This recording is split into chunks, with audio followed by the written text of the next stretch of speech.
Buenos días, buenas tardes, buenas noches. Bienvenidos a este video donde hoy analizaremos a fondo la investigación interna del accidente de la plataforma Deepwater Horizon, ocurrido el 20 de abril de 2010. En este video estudiaremos minuciosamente cada factor crítico, las fallas mecánicas, los juicios humanos y las decisiones de diseño que desencadenaron uno de los desastres de control de pozo más significativos en la historia de la industria. A lo largo de esta función nos basaremos en el informe de investigación sobre el accidente, publicado por BP el 8 de septiembre de 2010.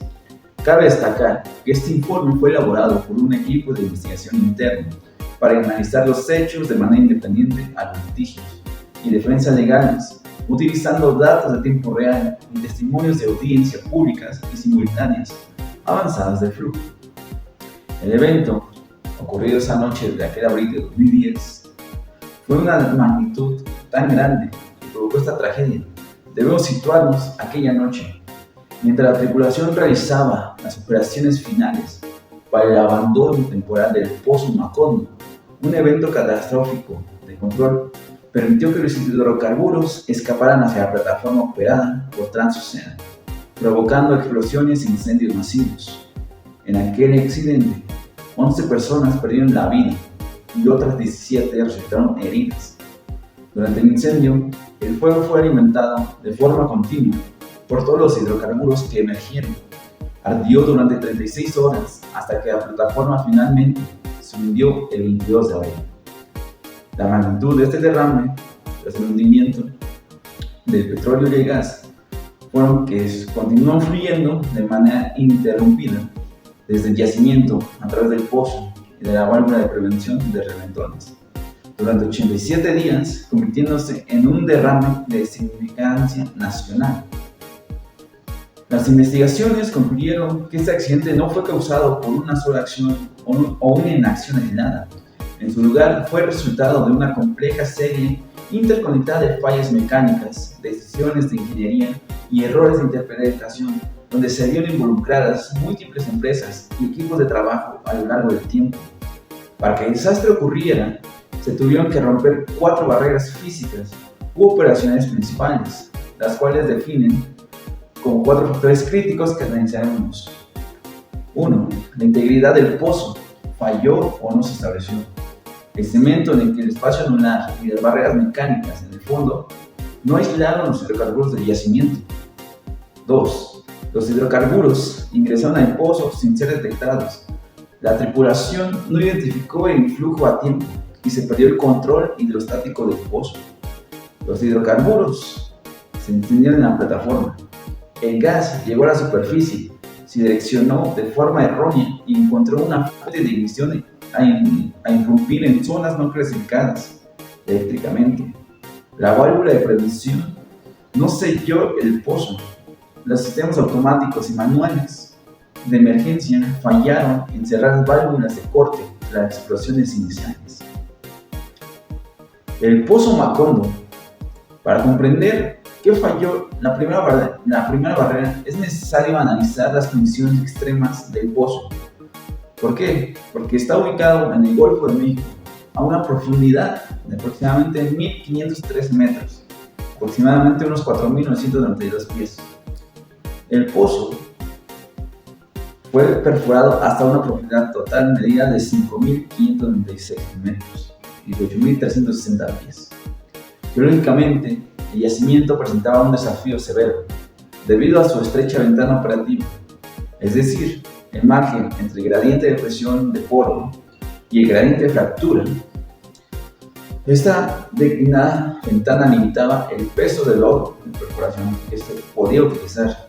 Si el lodo era muy ligero, el pozo fluía. Si era muy pesado, se fracturaba la formación, provocando pérdidas de circulación. El diseño de la tubería. Una de las decisiones de la ingeniería más discutidas fue la elección de la configuración sobre la última sección de tubería recipiente. Se evaluaron las 2 opciones principales. Un liner suspendido consiste en colgar una tubería más corta desde la sección anterior de revestimiento y luego conectar la otra tubería hacia la superficie.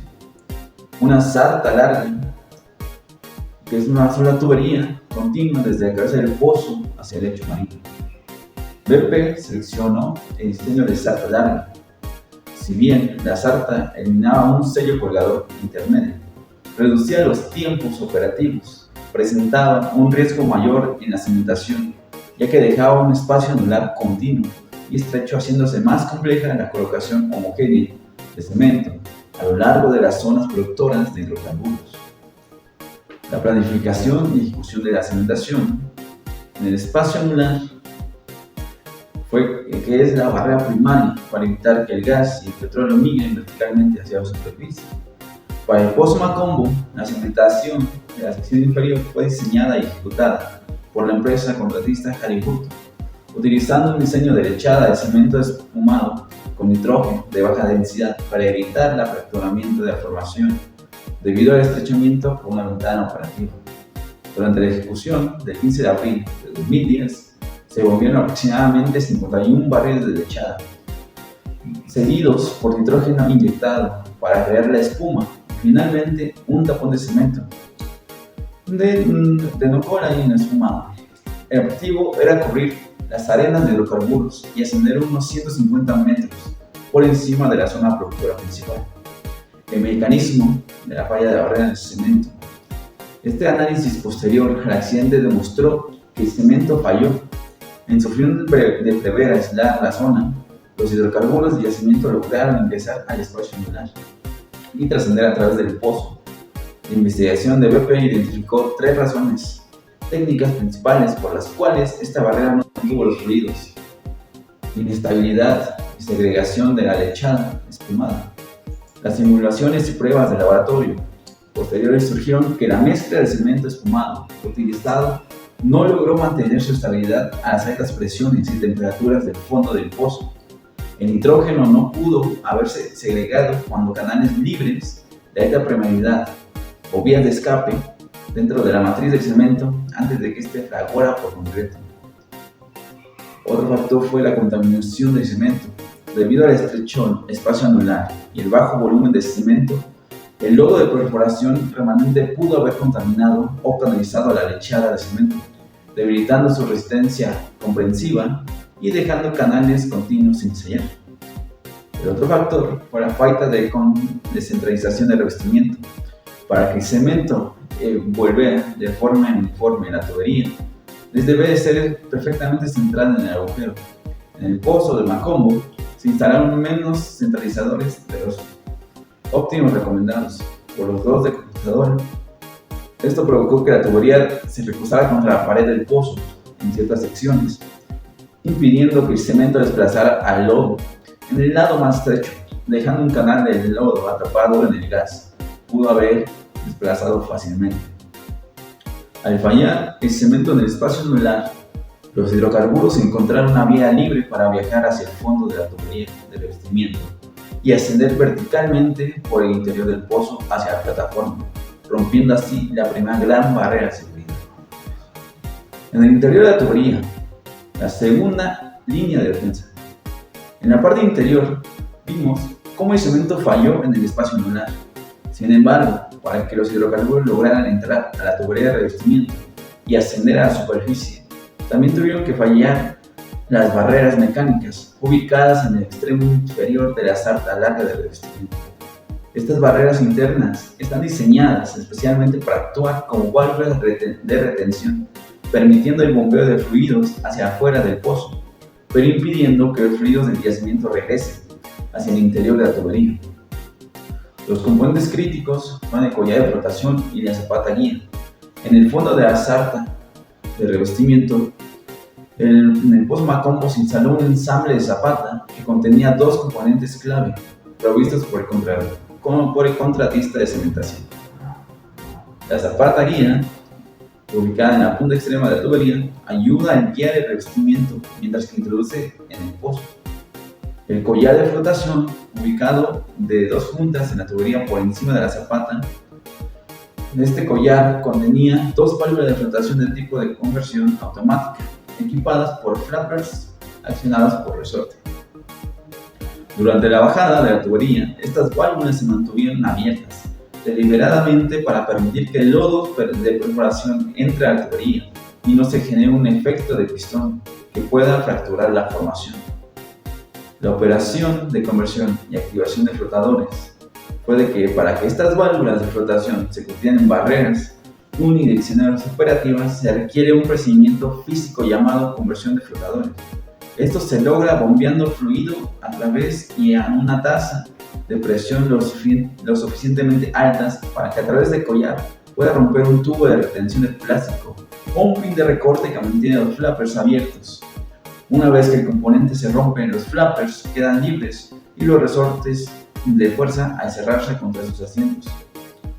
Aquella noche del 15 de abril, tras terminar de bajar la tubería de revestimiento, el equipo de BP Transocean intentó convertir las válvulas de flotación. Sin embargo, se presentaron anomalías significativas, como se requirieron nuevos intentos independientes de bombeo con presiones inusualmente altas, antes de que el equipo observara un cambio en la presión que interpretaron como la conversión exitosa de válvulas. El informe de investigación señala que debido a la falta de registros directivos de fondo, nunca hubo una certeza absoluta de que los flappers se hundían libradamente o sentados correctamente. La investigación interna determinó que tanto el cimiento de zapata como las válvulas de collar fallaron en contener la presión del yacimiento, permitiendo el ingreso del petróleo y gas al interior del casing, identificando tres hipótesis mecánicas principales para esta falla. La falla de conversión de las válvulas. Es altamente probable que la alta presión requerida no haya convertido las dos válvulas de flotación, o que los flappers hayan quedado parcialmente bloqueados por detritos o fragmentos de goma del pozo, impidiendo un sello hermético. Otra hipótesis es la erosión por flujo ascendente. Si las válvulas se convirtieron, pero no se sellaron por completo, el flujo inicial del gas a alta velocidad pudo haber erosionado rápidamente los asientos de las tomas de las válvulas, destruyendo la barrera en cuestión en minutos. Una falla en la zapata. El espacio entre la zapata guía y el collar de flotación se llena de cemento.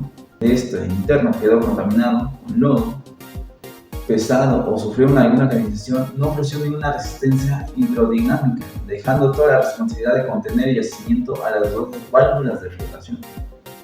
Con falta y falla en el cemento anular y el colapso mecánico de las válvulas de flotación de zapata, el interior de la tubería de revestimiento se convirtió en una autopista abierta para que los hidrocarburos viajaran verticalmente y sin restricción a kilómetros de distancia que separaba el yacimiento a la superficie. El proceso de abandono. Una vez concluida la cimentación, el plan operativo para el pozo Macondo contemplaba su abandono, para regresar posteriormente, conectar una plataforma de producción y extraer los hidrocarburos de forma comercial. Las operaciones de abandono requerían colocar tapones mecánicos y de cemento en la parte superior del pozo, retirar el lodo de perforación más aceite y reemplazarlo por agua de mar, que es un fluido más liviano.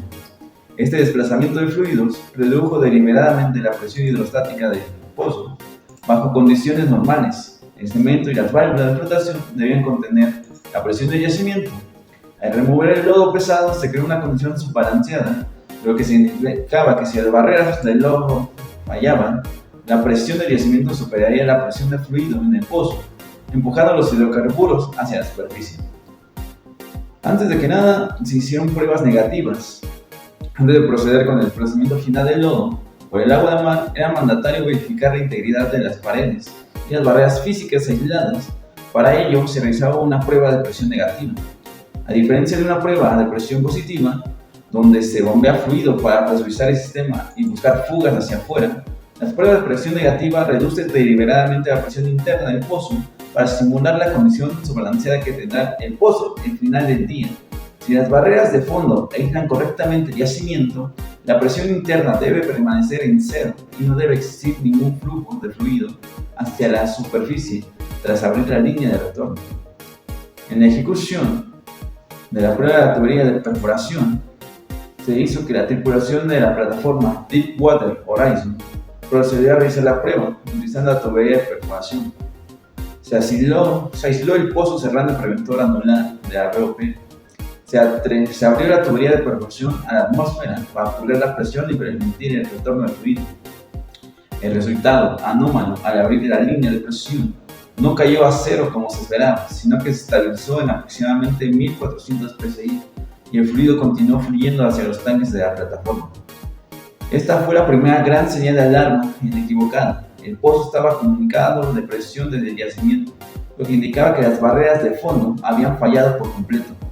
El error de interpretación fue el efecto vejiga, que en la presión de la tubería de perforación al equipo de supervisión de BP y Transocean en la plataforma buscó una explicación alternativa. En lugar de acertar que el pozo estaba fluyendo, decidieron realizar una segunda prueba de presión negativa, pero esta vez monitoreándola a través de la línea secundaria llamada línea de mata Kirline. Al purgar la Kirline, la presión en esa línea específica cayó a cero y no se observó flujo. Sin embargo, de esa manera simultánea, la tubería de perforación seguía registrando 1400 psi de presión retenida.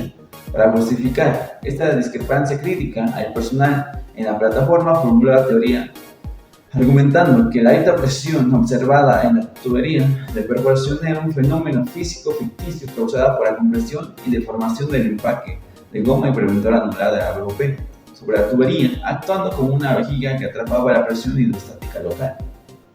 Esta explicación carecía de sustento técnico sólido. Un sistema hidrostático cerrado y saludable no puede mantener 1400 psi de presión diferencial constante en un punto, mientras que registra cero en otro conectado en el mismo espacio, a menos que existiera una anomalía severa o una obstrucción en las líneas.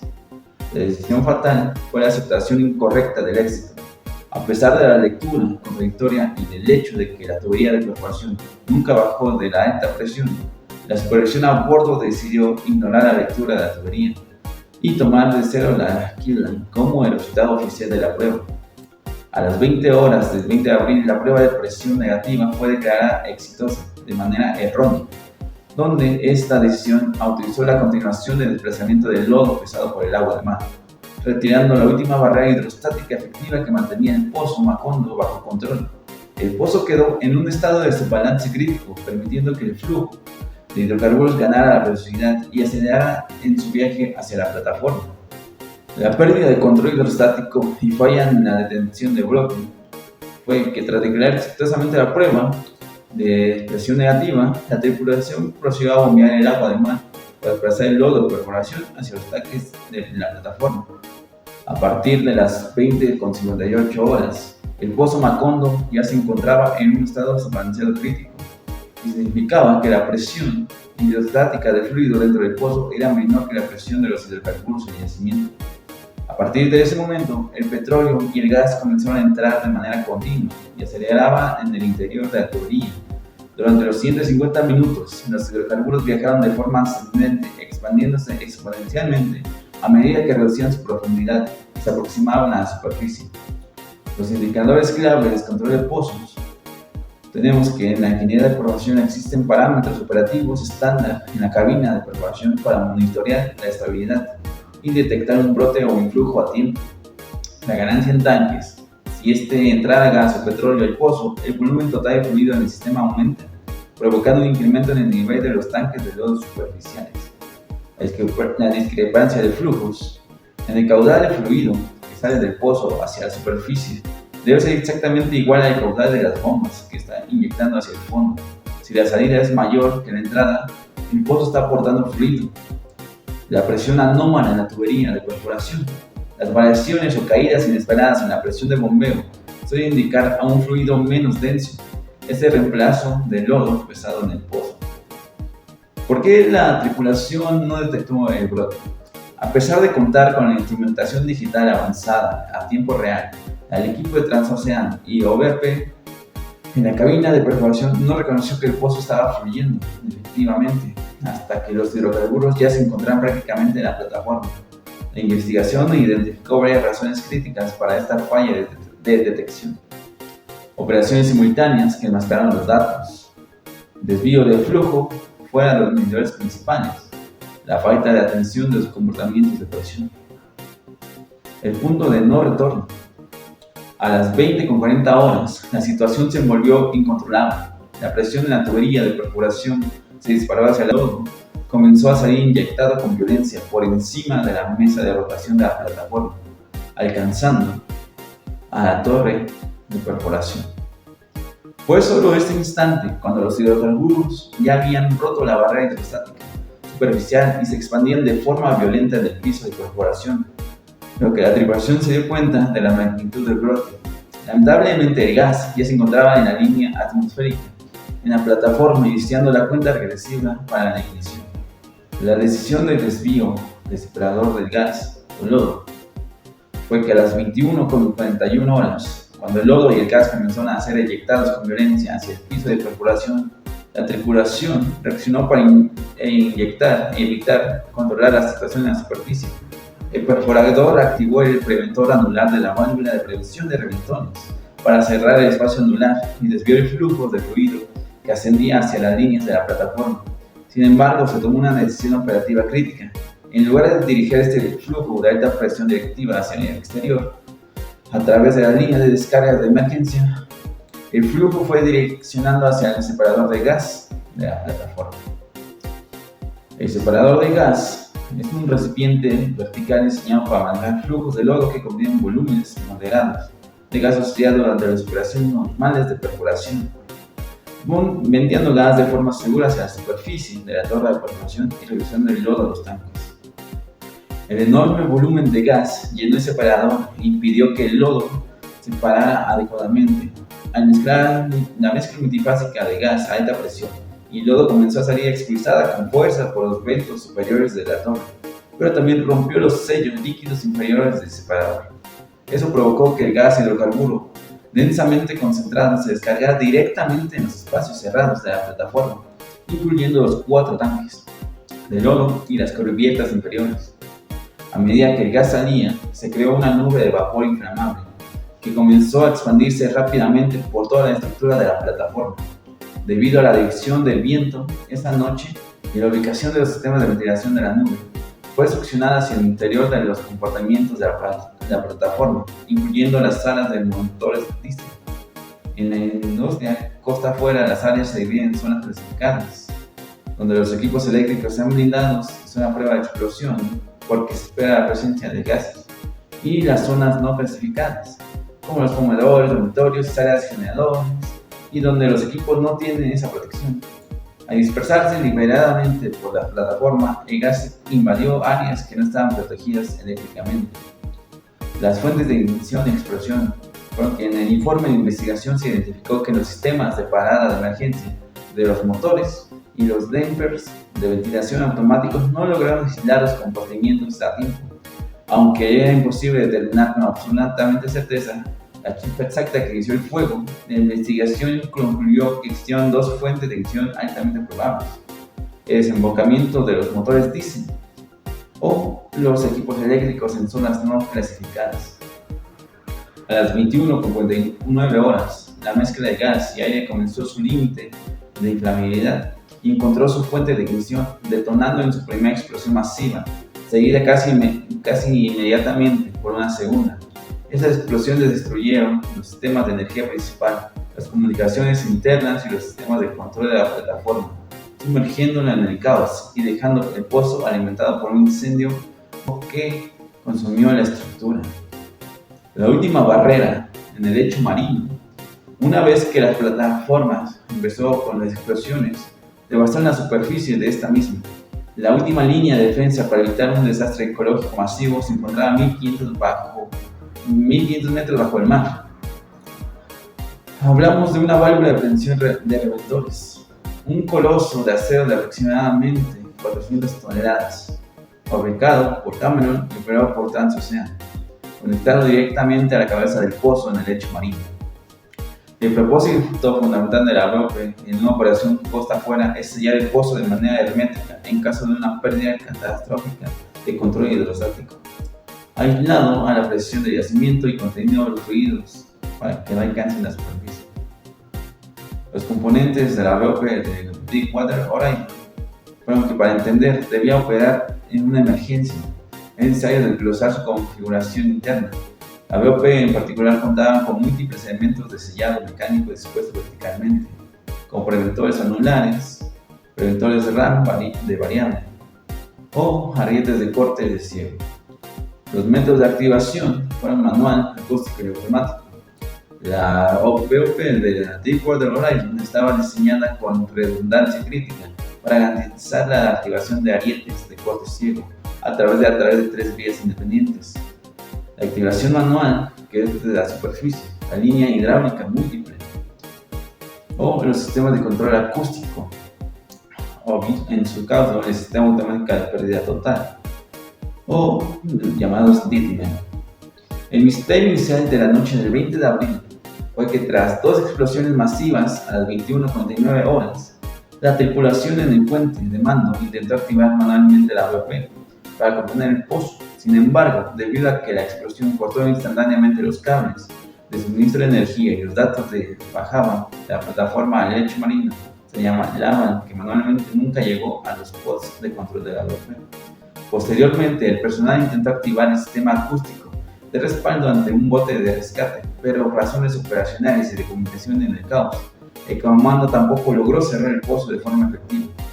A partir de ese punto, toda la responsabilidad del destino del pozo Macondo recayó en la activación automática del sistema DITMEN submarino, pero sin embargo, el pozo continuó fluyendo de forma masiva, evadiendo que el mecanismo automático de seguridad también había fallado. El diagnóstico submarino, tras el hundimiento de la plataforma del 22 de abril de 2010, el pozo Macondo quedó fluyendo abiertamente en el océano. De manera inmediata se desplegó una flota de vehículos operativos para inspeccionar la válvula de prevención de reventones e intentar activar de forma directa en el lecho marino, utilizando los paneles de intervención hidráulica externa.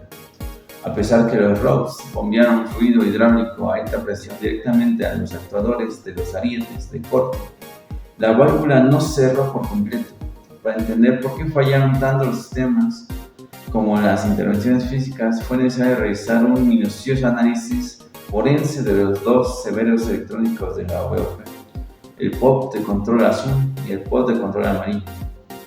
Las fallas críticas en estos pods fueron que son unidades redundantes independientes encargadas de recibir las señales lógicas y dirigir el fluido hidráulico hacia las válvulas deseadas.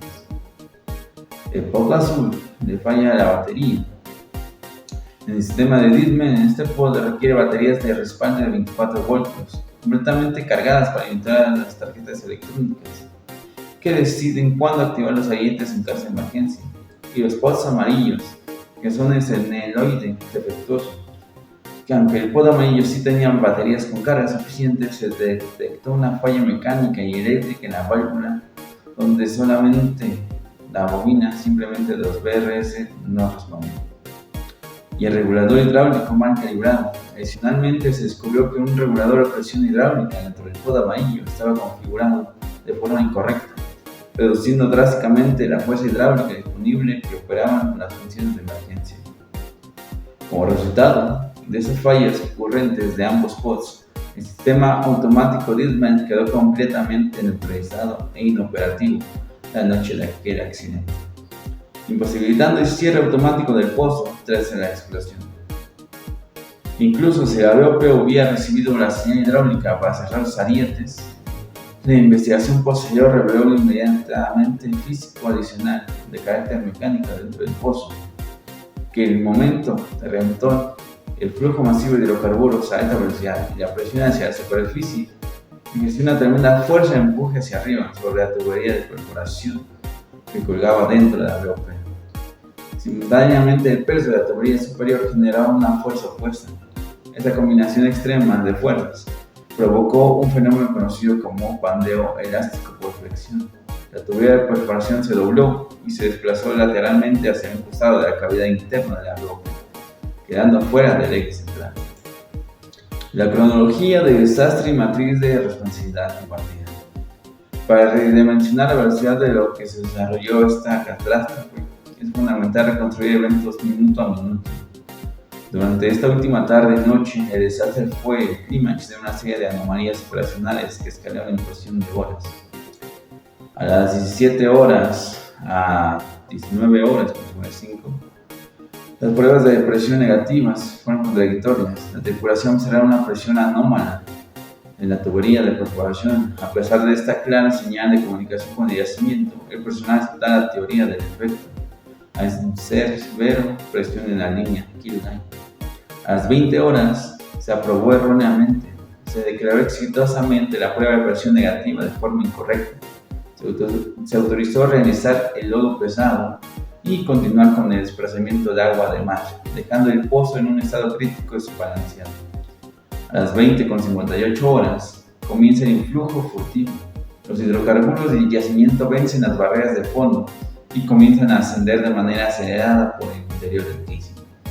A las 21:10 horas hasta las 21:35 horas, señales desentendidas. Las bombas se detienen por activaciones rutinarias, pero el pozo continúa registrando flujo de salida y la presión en la tubería de perforación sigue aumentando. El personal en la cabina no identificó estas anomalías debido a operaciones simultáneas de transferencia de fluidos. A las 21:51 horas, el brote rompe la superficie. El lodo de perforación sale inyectado con violencia en el piso de perforación. El perforador cierra el preventor anular, la BOP, y desvía el flujo erróneamente hacia el separador de gas, el cual, sobrepasando y inmediatamente liberando gas a zonas no clasificadas de la plataforma. Para las 21:49 horas llegaron las explosiones. El gas gas metano encuentra una fuente de ignición, probablemente el desembocamiento de los motores diésel o arcos eléctricos, provocando dos explosiones masivas que cortan la energía y las comunicaciones. Para las 21:52 horas, la falla del sistema de emergencia submarino. Los cables MUX de control se rompen. El sistema automático Dirman en el lecho marino no logra activarse debido a baterías agotadas y un señaloide defectuoso. El pozo queda alimentado e incendiándose de una forma indefinida. El impacto de una tragedia global. El desastre de la plataforma Deepwater Horizon no solo marcó un antes y un después en el Golfo de México, sino que sacudió los cimientos de la ingeniería de perforación y producción a nivel mundial. Las fallas operacionales humanas y mecánicas analizadas en las partes anteriores demostraron que los estándares de seguridad vigentes hasta el año de 2010 eran insuficientes para enfrentar los desafíos técnicos de los pozos en aguas ultraprofundas.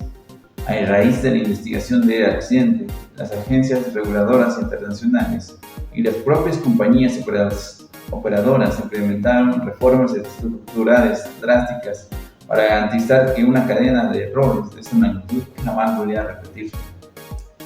La industria petrolera implementó nuevas normativas técnicas obligatorias que conforman la planificación y ejecución de cada pozo. Una de las innovaciones tecnológicas fue que las mayores debilidades evidenciadas durante la crisis fue que la industria no contaba con la tecnología lista para contener un pozo fluyendo a alta presión y a alta profundidad.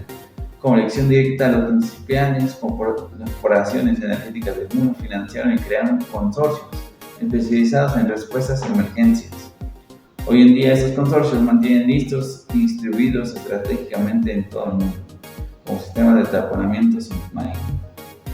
La lección más profunda que nos deja el análisis de pozo es que la seguridad en la ingeniería petrolera nunca debe ser sacrificada por presiones comerciales o de tiempo. Cada barrera física y operacional, desde el cemento en el espacio anular hasta las baterías en un pod, debe ser tratada como si fuera la única defensa disponible. El accidente de Deepwater Horizon nos recuerda de manera solemne que el control de pozos es una disciplina de tolerancia cero al error. Nos muestra que un error puede provocar una tragedia fatídica, no solo humana, sino también mental, comunitaria, y todo lo que conlleve una tragedia. Con esto concluimos nuestro análisis detallado sobre la investigación del accidente de Deepwater Horizon. Esperamos que el desarrollo técnico e histórico haya sido proporcionado con comprensión profunda e importancia de las barreras de seguridad en la ingeniería, en los yacimientos y en las operaciones de perforación. Muchas gracias.